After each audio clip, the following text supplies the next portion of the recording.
Who? Guess who? Yeah. You know, the most distinctive sound. I'm going to be in very bad taste. Are you ready for very bad taste? I mean, in Thanksgiving? No, I better not. Give me some cheap guitar music, will you? I thought of a terrible, terrible gag. I'm not going to say it. Have you ever heard a Thanksgiving poem, friends? Well, you are about to hear a Thanksgiving poem. All set? I wish you all that pen and ink could write, and then some more. I hope you cannot even think of half you're thankful for. I hope your table holds a wealth of prime Thanksgiving fare, and love and peace and joy and health will all be seated there. I trust your guests will all be bright, but none of them too wise, and each will bring an appetite for mince or pumpkin pies. I hope the fowls will all be fat, the cider sweet to quaff, and when you snap a wishbone, that you'll win the larger half. I like that little corny sentiment stuff. Here's one called When Father Carves the Duck. We all look on with anxious eyes when Father carves the duck, and Mother almost always sighs when Father carves the duck. Then all of us prepare to rise and hold our bibs before our eyes and be prepared for some surprise. When Father carves the duck, he braces up and grabs a fork whenever he carves a duck, and won't be allowed a soul to talk until he's carved the duck. The fork is jabbed into the sides, across the breast the knife he slides, while every careful person hides from flying chips of duck. The platter's always sure to slip when Father carves a duck, and how it makes the dishes skip. Potatoes fly amok. The squash and cabbage leap in space. We get gravy on our face, and Father mutters Hindu grace whenever he carves the duck. We then have learned to walk around the dining room and pluck from off the windowsills and walls our share of Father's duck, while Father growls and blows and jaws and swears the knife was full of flaws, and Mother laughs at him because he couldn't carve a duck. There, bring it down, Herb. Hold it there. You know, I'll tell you, Thanksgiving is fantastic. You can't even explain it to anybody else. This is one of those purely, truly, total American holidays. Total. And it's even that, is getting to be totally automated. Have you seen those turkeys that are already basted? I'm not kidding you. Do you see that? You can get, somebody, not many people probably had them. You can get turkeys that have got basting. And how they ever do that? I suppose while the turkey's walking around, they inject it. Wait, I'm telling you, wait. I'm serious. Wait till they start growing turkeys that are already stuffed. I'm growing them. I can just see this turkey. One that says oyster stuffing, another says chestnut. And, of course, it's kind of silly. And we're fascinating people. And when I was at the school, I went to, for a very brief time, I went to a university where they had a big farm department, agricultural department. They had all kinds of fields of peanuts and soybeans and all that jazz going. And one of the things they were working on at that time, and now you see them, of course, in the A&P, but one of the things they were working on in the farm or the agricultural genetics section, they were working on turkeys that are nothing but, everybody wants a breast of turkey. This is a whole bit. They were working on turkeys that were nothing but gigantic breasts, with these little feet on the bottom. And, no, serious. Nothing else. No other part of the turkey was wanted. And so they eventually created these turkeys. If you see them in the stores now, they look like bowling balls. They're round, and they got little feet sticking out the side. And they're totally made out of, carving white meat, breast, and all that stuff. When I saw that, I said, man is messing with nature. I mean, he is. If you know anything about real wild turkeys, you ever seen a wild turkey? Very few people have ever seen one. A genuine wild turkey. I mean, the reason that the turkey, you see, is the bird that we celebrate Thanksgiving about is because the turkey was the bird that the Pilgrims ran across. It was an American bird. And they had never seen a bird like... this is an American bird. It's one of the few genuine American birds, and you see them now in various places in the world, but they originated here, the turkey, the bird that we know as the turkey. And I'll never forget one time of since we think of turkeys now as butterball, and we think of them as frozen, and the turkey is one of the world's dumbest birds. Are you aware of that? Absolutely. The turkey has got a brain about the size of the head of a pin, and a real dumb bird. And turkeys they flock them. One turkey does something. If you have a flock of turkeys, one turkey may panic for some reason or other, and all the turkeys then will just go totally ape and kill like 5,000 of them in 5 minutes just from running over the cliff. Or they're worse than lemmings. Well, anybody who has ever been in the great Midwest, outside of the New York area, knows about turkeys. And I'll tell you 2 turkey stories about real turkeys, the kind of turkeys that you eat. That one of the times that one of the very few times that because I'm a turkey ape. I love turkey as a food. I think it's a great food. And I'm literally a turkey nut. I go ape over turkey. However, one time I really got bugged with turkeys. That they grow a lot of turkeys in Indiana. Turkeys are particularly suited to that climate, and you'll find turkeys there. You'll find them. A large number of turkeys come from Wisconsin, for example. You'll find turkeys in Michigan. Large numbers of turkeys in Michigan.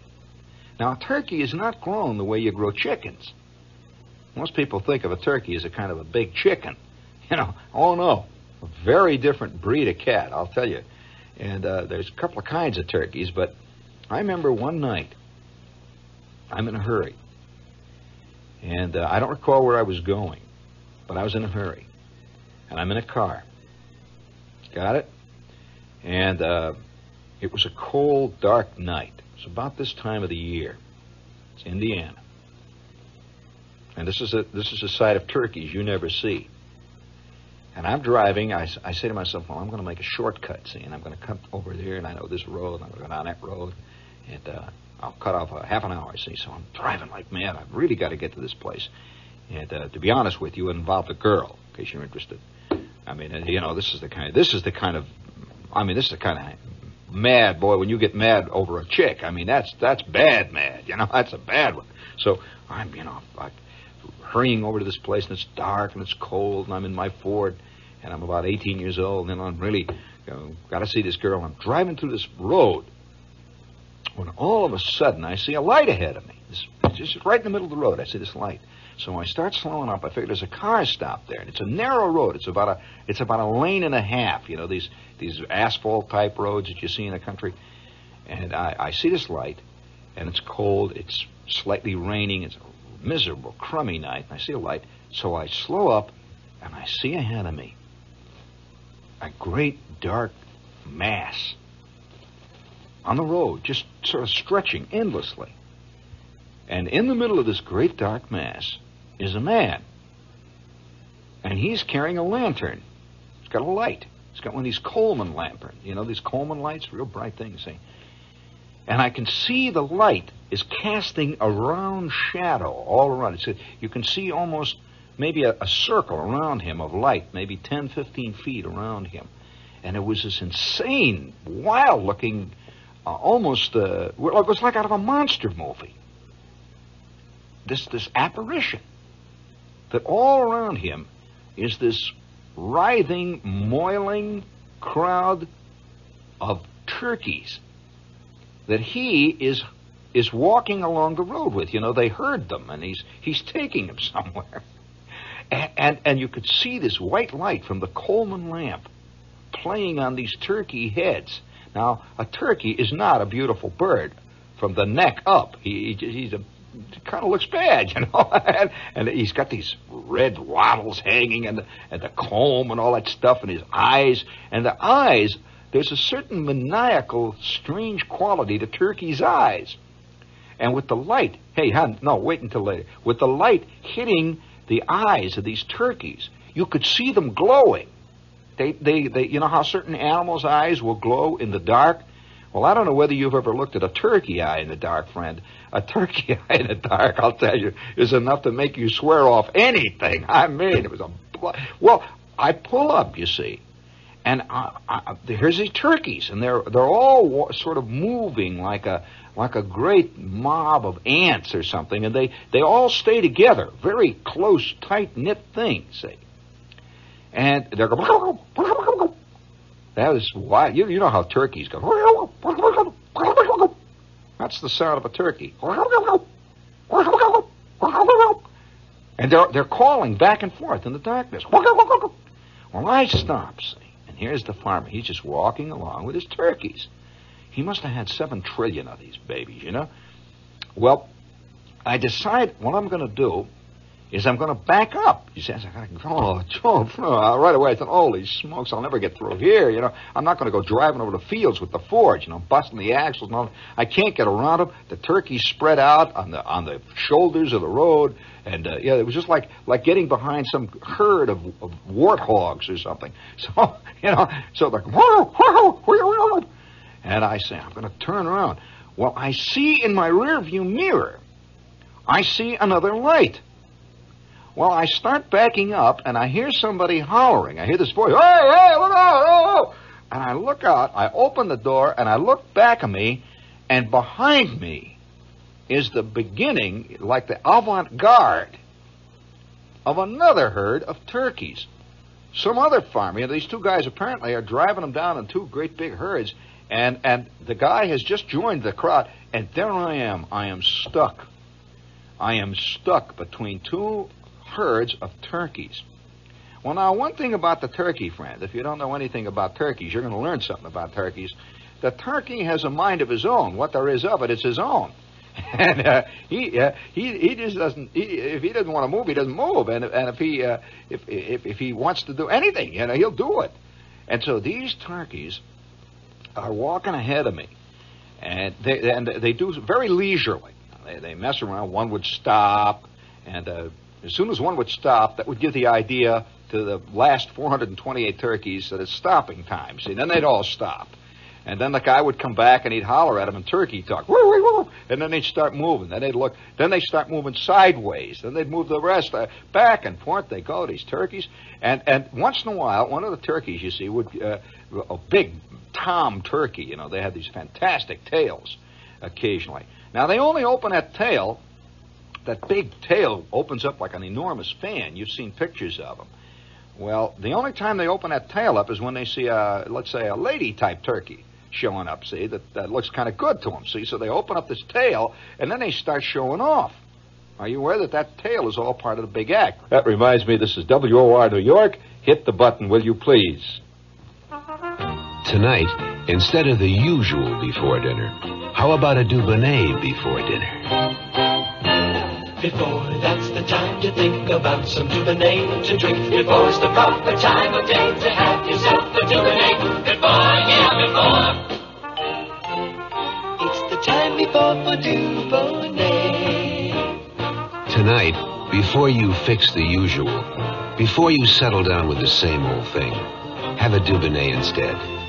Dubonnet's the wine that's made to go before lunch, before dinner. Just pour it over the rocks. Add a twist. Soda if you like. That's Dubonnet before.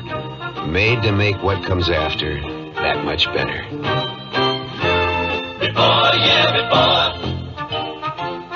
It's the time before for Dubonnet. Dubonnet Company, New York, New York. Well, let's see. We have a little Danish cheese here to talk about. And, I don't know, are you a cheese cuckoo? Sometimes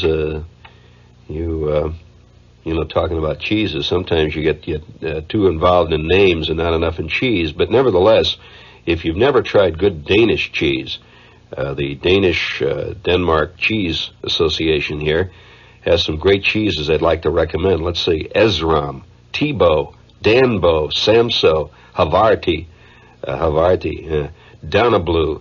These are all great Danish cheeses, and if you're dropping by a store in the next couple of hours or during the weekend to pick up some cheese to go along with a little wine and so forth, you ought to take a look at the Danish cheeses. They're really great. All types of Danish cheeses. And they're great Danish cheeses, in fact. In fact, in Europe, Danish cheese is really the ultimate cheese. Or did you know that? It's an interesting and true fact. By the way, speaking of facts, this is about the time of the year we're going to have to start unloosing a few shekels. Christmas time, and the WR Christmas Fund, the Children's Christmas Fund, is now in full swing. So if you can send a check or money order, it would be appreciated to Box 710, Times Square Station, New York, 10036. Someday you'll own. Someday you'll own. Sooner or later, you'll own General. Oh, yes, with so many new kinds of tires coming out. Let's see what they say. So many claims being made about tires. Maybe you've been puzzled about making your right choice. Well, here's a solution. Go to your General Tire specialist. He's trained to handle all your tire needs. And he can also handle a little automotive service problems, too. So if you need new tires, just drop by that old General Tire store. Your driving and your budget may just make it all the way with them. Your General Tire specialist is one reason why, sooner or later, you will own Generals. Look them up in the Yellow Pages.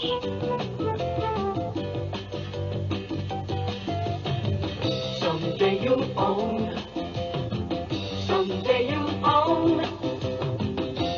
Sooner or later, you'll own General. Willie, when are you going to teach me how to speak? Actually, Joe, a good speaking voice is simple to attain. Modulation is the important thing. I'm sure you know what modulation is. Sure. It controls the gas flow. Joe, you want to let me just sell the cars, okay? Be my guest, Willie. Friends, Joe D. at Chief Pontiac in Little Falls is having a huge leftover sale on new 73 Pontiacs. Now, if you visit Chief Pontiac right now, you can choose from Venturas, Le Mans, Grand Prix, station wagons, you name it, and Joe will give you a deal on it that no one in the East can beat. And he has a credit plan that gives homeowners up to 4 years to pay. So get over to Chief Pontiac during their big early bird leftover sale. It's on Route 46 in Little Falls, New Jersey. Willie, you really gassed them. Those pearly tones do it every time. Every time, Joe. Hello, man. I'll tell you, I do the only show here that all the maintenance men at WOR dig. Have you noticed that? They keep wandering in and out. You know, holidays, I want you to think about this for a minute. Now, don't just pop off too quick. Just think about this for a minute. That tribes all over the world, even the most primitive of man, knows the holiday syndrome. In other words, they have holidays, celebrations, rituals, symbolic things that go on in tribes, and this has been well documented almost to the very earliest of man. In fact, the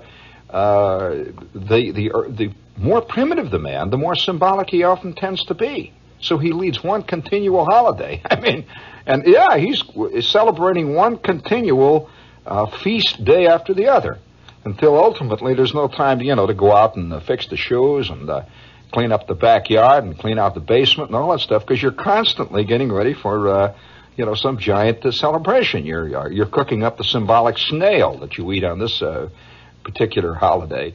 And so the more naive the society, the more they have holidays. And that's quite true. Yes, it is. You'll find that a lot of things you hear on this show are true, and that one is one of them. That this is a fact. Now, what happens with holidays? Why is it that man constantly needs these holidays? What is it? Well, holidays are very much deeper than the holiday itself is. So if you say that the reason we have Thanksgiving is to celebrate the landing of the first pilgrims on these shores and so forth, but I don't think most people even think in terms of that. In fact, I doubt whether many people even think of it at all. It's just a holiday. It's called Thanksgiving, Easter, Christmas, all these various holidays, 4th of July, Yom Kippur, various holidays exist separately from the thing that they're supposed to celebrate, and that they have a life of their own. And so, and as we go further away from the event that the thing celebrates, the less it's real, of course. And so here it is, this day and age, it's hard for us to celebrate Thanksgiving the way the Puritans or the Pilgrims must have celebrated it, where they were giving thanksgiving for the fact that they had survived this year. And it was a big thing. They made it. 1 solid year on this new continent. In spite of fantastic difficulties, they achieved this. Well, now, that was, for years after that, of course, they celebrated Thanksgiving, and it became more and more symbolic and less real. Until finally, in our day and age, the idea of celebrating because you survived for a year against the howling wilderness is kind of a totally unthought of idea. In fact, I wonder how many kids who are in school today even know what Thanksgiving is about. Do they think it's about turkeys? That it's a day when we honor the turkey? Well, now, do you know, let's take Halloween.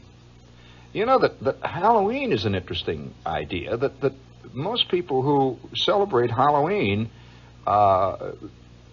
it was in a sense, it's a religious holiday, you know. That Halloween was the day when, many centuries ago, when you gave the devil his due. Now, that's where that phrase came from. Give the devil his due, which meant it was the day that we celebrated the devil. and so it was like a moratorium was declared for one day when all the witches and everything that were around could come out and do it, be witches, and do all this stuff with no fear of being attacked or no fear of fighting back.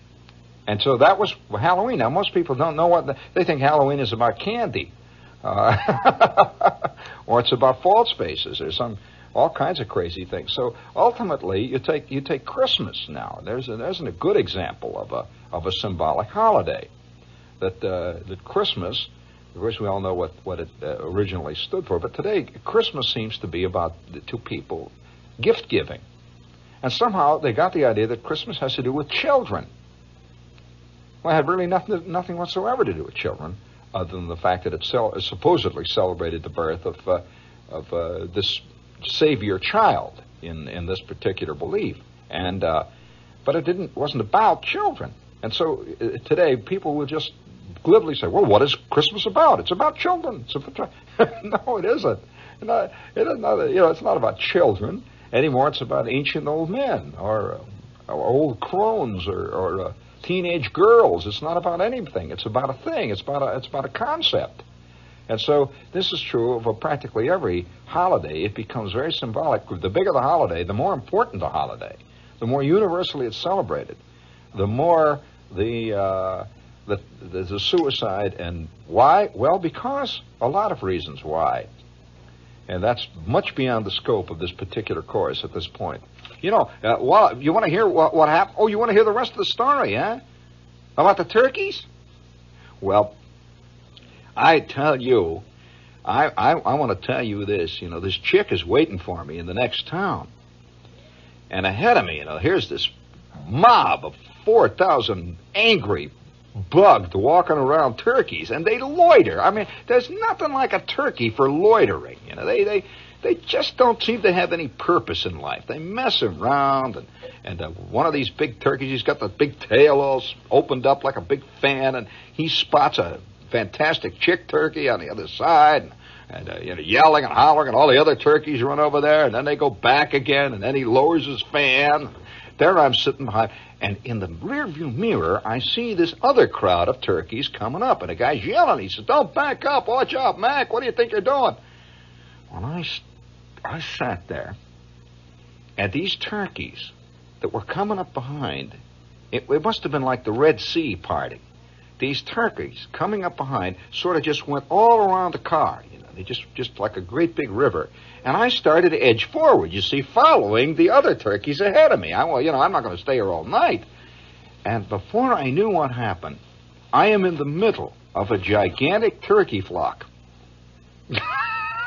And they're behind me, they're on my left side, they're on my right side, they're ahead of me, and we're moving down this country road at, I would say, roughly about, maybe 6 or 7 feet an hour.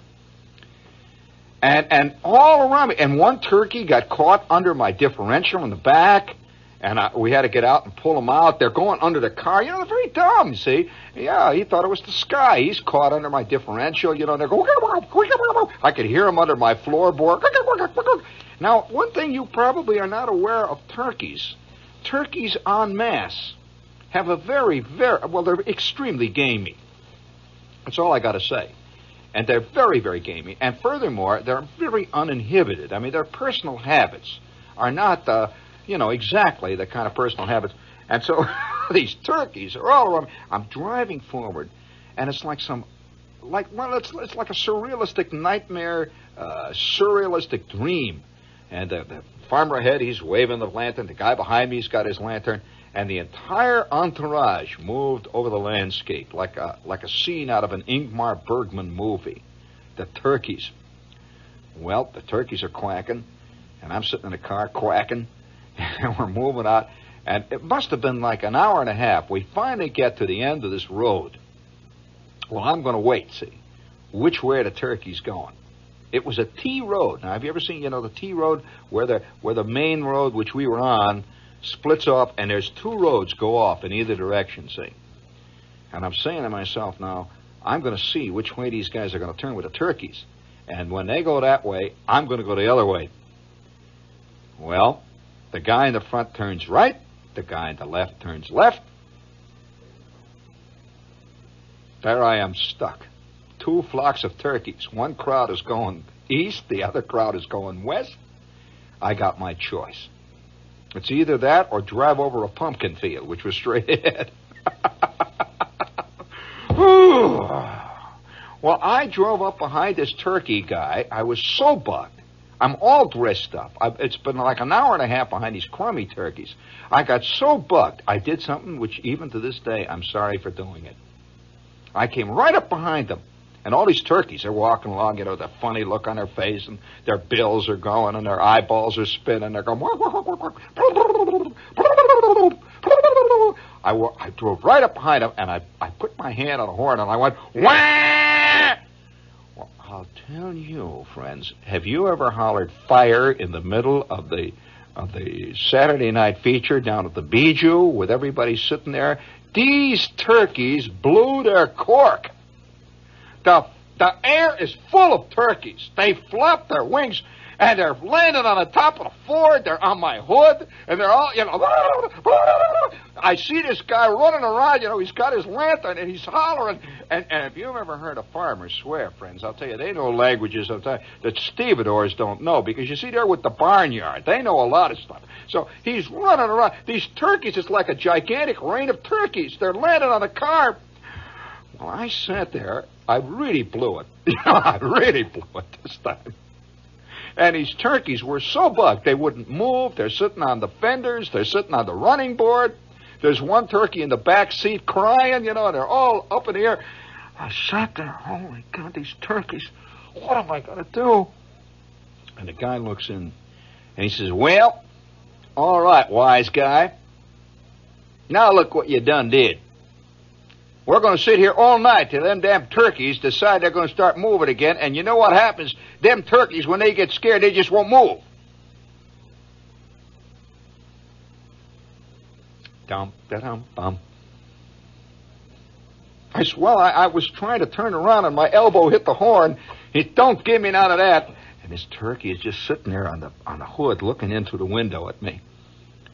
He's looking right into the windshield, see, and the big, fat, 47-pound turkey, and you can see he's lost 10 years of his age, His feathers are turning white, because of the horn. And we sit there. And the turkeys wouldn't move. They just sat. I don't think I ever told this story. This is a true story. The turkeys they just didn't move. You know, the turkeys were so bugged that they sat, and once in a while one would look up, go, go, go, go, go, go. You know, he's scared. Go, go, go, go, go. You know, if you think Chicken Little was afraid of the sky falling, friends, you don't know what a turkey's like. I'll tell you, a turkey is not only afraid the sky is falling, he is totally convinced it's just hit him all the time. They're scared, you know. When we sat there for about 15 minutes, and this farmer's walking around chewing mayo pouch and spitting and bugged, he's got his lantern going, and finally, one by one, the turkeys start walking off the hood, and they're looking around, you know, if it's looking a little scared. They start getting down on the road, and they start falling into company formation once again, see. Well, I don't have to tell you. We walked down that road. Me, my Ford, the scared turkeys, the farmer spitting into the ditch. We went maybe 200 or 300 yards. He comes to the farmhouse, and the turkeys all turn off left. Off they go. And I put the car in first very, very carefully, you know, to get out of there, and I moved on down the road. The car, it smelled with a smell that to the day I got rid of that car, never fully was expunged. It's a very ripe port I sold. It's got, I don't know how to say this delicately, but turkeys, when they're afraid, friends, fear acts on a turkey the way that marvelous product that tastes just like Swiss chocolate acts on a 9-year-old kid after he's eaten 2 packages of it, you know? Well, I got my electric blue sport coat on. The car is covered with a thick coating, you know. And just been a bad night, see, all the way down the lines. Well, I finally got to the next town. I'll never forget this girl's name. Her name was Patty. And she worked in a drugstore. And Patty was off her job about 7 o'clock. I'm showing up about 10. See? And I drive up in front of the drugstore. One of these drugstores that stay open until midnight. See, and her shift has been over, and she's sitting up there at the counter, waiting. And I walk in. I said, Patty, you won't believe this. And she looked at me with those 2 cold blue eyes. She says, that's probably true. I said, but, Patty,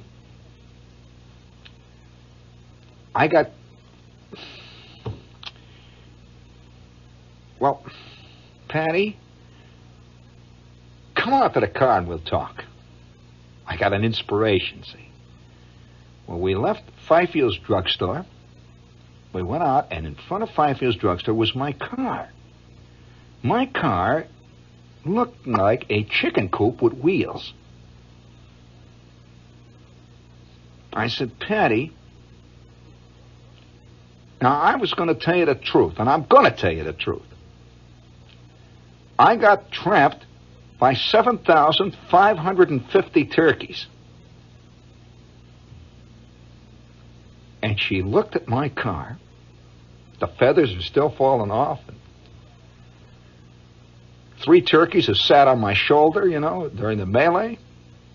She looked at me. She said, you are a slob. I said, I'm a slob. The turkeys. I didn't do it. She says, all right. Let's go. It's date time. Well, you know, I had to wipe off the handle of the car. She got in, and she's all dressed up. You know, she had her dress on under her uniform. She sits in the front seat of the car there. And I'll tell you, it was just a very bad scene. The turkey in the back seat, you know, he'd gotten excited too. And what was so fantastic? Do you know that the next day I found 3 turkey eggs on the back seat of the car? I didn't know they laid eggs, you know. Somehow I had an idea turkeys came from the A&P, you know. There were big eggs back there. Well, we start to go along the street, and it was just terrible. We start to go along the street, and I'm supposed to be taking her to dinner.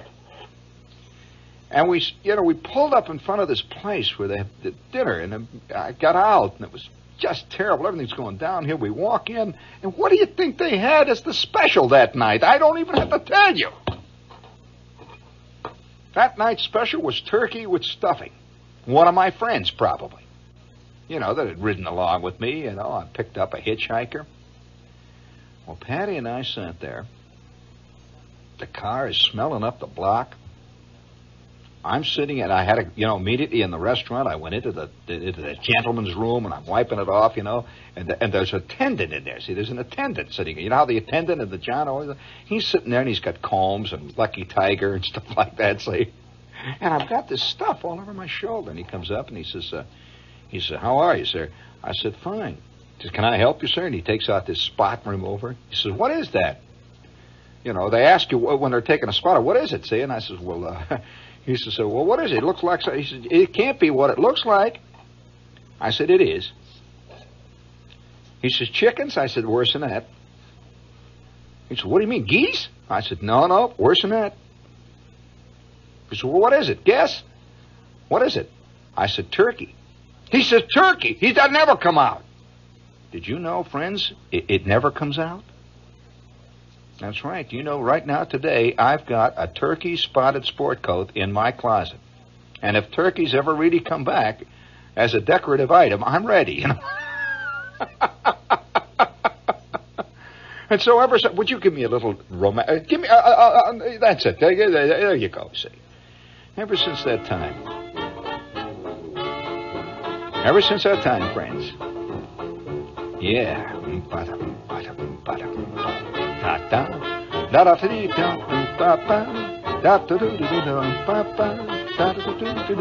Chicken croquettes.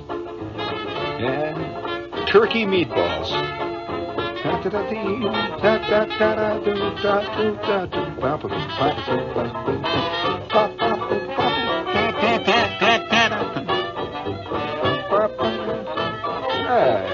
enough of that. Ever since that time, turkeys have not seemed to... you can get too intimate. You know what they say? Familiarity breeds contempt. And it certainly does. I don't think I'm respected by a turkey anywhere in the Midwestern states these days. But, speaking of turkeys, you want to hear another turkey story? That's a true story, that fantastic scene. I don't think I ever told that. Yeah, I mean, you can see why. Some things you just don't talk about, even if they're funny. In fact, the funniest things you never mention. But one time, I will tell you, I'm not a hunter. I mean, I've never gone hunting for stuff. Ever since I was a kid, I've had trouble with friends of mine who love to go hunting. I try to pretend like I'm enthused, when some guy brings in this little bird that he shot, with $7,000 worth of shotgun, he got a little bird. Well, one time, yeah, think about it for a minute, I mean, you got 7 stories of Abercrombie and Fitch, all aimed at this one poor little bird sitting on the telephone wires, But nevertheless, one of the wildest moments I ever had with turkeys, friends. And I got euchred into it. You always get these invitations around Thanksgiving, saying I'm free, 21, walking around, and I was working with a guy one time. This was right after I got out of college, and I'm working in this radio station, television station in Cincinnati. And one of the executives walked in, and he says, listen, you really want to do something great on Thanksgiving? And I said, yeah, I'd already prepared, my mind already was set for Thanksgiving dinner at the H&H, And he says, well, look, how about taking up an invitation? I'm going to give you an invitation. He said, you really want to do something great? And I said, yeah. He said, okay. He says, tonight, after work, you're off tomorrow, Thanksgiving. He says, tonight, after work, me and Fred, he said, we're going to meet you. He said, I'm going to bring my wife. And he says, and we're going to go someplace. He says, you're going to have a Thanksgiving you never believe. So I said, okay. Now, remember, this is Cincinnati. So the next night, in the car, and we drive out to the airfield. We get out there, and here's this private airplane.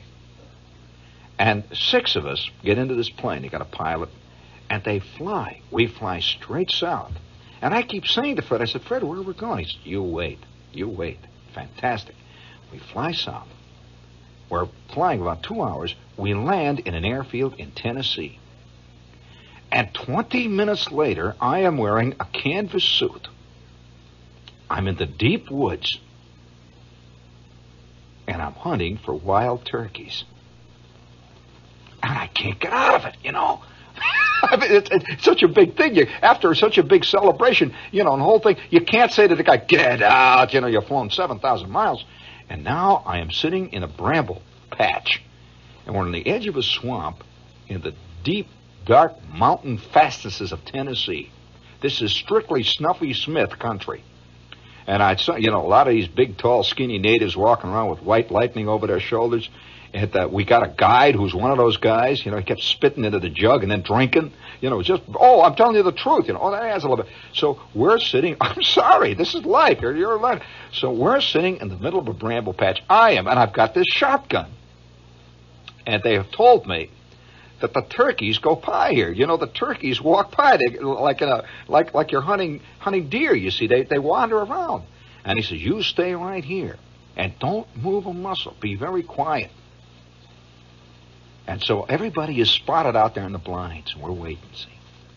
Now, I had never seen a wild turkey ever in my life. And we've come 8,000 miles by air. And I'm scrunched down. It's cold. My ears are falling off. And I got this bourbon. I'm sipping a little bourbon once in a while. When all of a sudden, I was there about a half an hour. Something flicks. I see a leaf move. And sure enough, a head comes out and looks around. And I can see him outlined against the sky. He takes a step, and there he is. A wild turkey. He's beautiful. Fantastic. You have no idea how tall and thin, and they stand up high on their legs. They're in the wilds. They're brown and gold and yellow, and there's little flecks of iridescent green. And that big head, and they're totally different than those other dumb turkeys. Boy, is he sharp. He's looking around, see. Well, I got my shotgun, and I know these other guys are sitting around with shotguns. I ain't going to see this happen. So I reach down, I'm watching that turkey, and he goes, he's calling for a friend. And I hear one of my buddies over there with his turkey call go, and his turkey looks up, and I say, oh, no, you don't, Dad. And I reach down, and I take a rock. And I said, here, buddy, get going while the going is good. And I throw that rock, and he goes, up in the air he goes. And I can see him going over the horizon, safe. You've never seen anything in your life until you've seen a wild turkey in full flight. Fantastic. They make butterballs look like butterballs.